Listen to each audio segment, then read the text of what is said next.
Assalamualaikum warahmatullahi wabarakatuh. Perkenalkan, nama saya Rizky Danan Pratama dengan nomor NIM 2892150364. Di sini saya akan mempresentasikan untuk UAS Manajemen Logistik. Di sini saya mengambil materi pengendalian logistik. Langkah-langkah proses pengendalian logistik menurut Robert J. Mockler.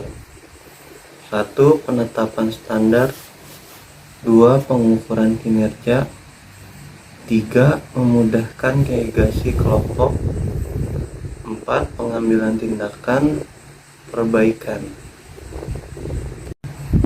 Untuk penerapan pengendalian manajemen logistik, yang pertama yaitu faktor yang perlu dipertimbangkan dalam setiap kurun waktu tertentu dalam penerapan manajemen logistik terpadu tersebut seperti yaitu 1. Tempat, kebersihan dan kerapihan, alur dan jalur keamanan bangunan, kendaraan, kecelakaan dan keselamatan, pencurian, jadwal pekerjaan, personalia, kelengkapan perabotan kantor, kemudahan dan kenyamanan tempat parkir, kontrak perawatan, permesinan, pembukuan dan permodalan. Pemantauan kegiatan logistik. Faktor pengawasan untuk kegiatan logistik dalam perkembangannya mengalami kemajuan yang cukup berarti. Terbukti bahwa kegiatan pengawasan diperluas peranannya dengan istilah kegiatan pengendalian. Pengendalian manajemen akan memberikan keuntungan seperti yang pertama, dapat menanggulangi perubahan dari adanya perubahan lingkungan yang cepat berubah. Manajer dapat melacak perubahan tersebut dikaitkan dengan yang akan mempengaruhi terhadap produk atau jasa yang mengancam dan peluang. 2. Menciptakan gerakan yang lebih cepat. Satu hal adalah mengenal permintaan pelanggan guna perbaikan dalam perencanaan, kualitas produk atau jasa maupun kualitas harga. Waktu penyerahan, perusahaan mampu bersaing dan pada saatnya akan menempatkan pada posisi garis terdepan. Lalu yang ketiga, menyatukan pekerjaan atau koordinasi pekerjaan.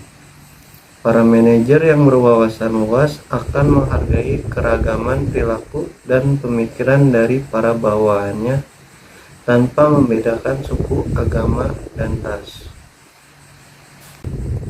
Lalu ada inspeksi manajemen material, yaitu salah satu tujuan pokok dari manajemen material adalah pemeliharaan mutu material atau bahan produksi.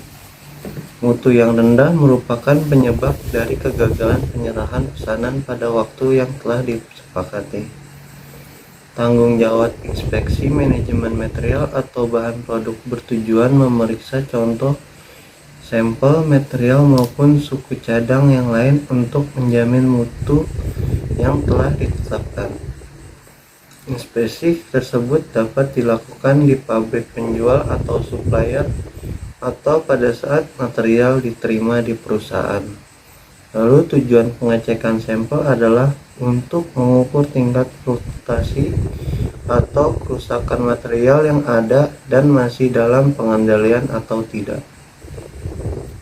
Lalu ada manajemen persediaan, yaitu persediaan merupakan bagian utama dari modal kerja yang merupakan aktiva yang pada setiap saat mengalami perubahan.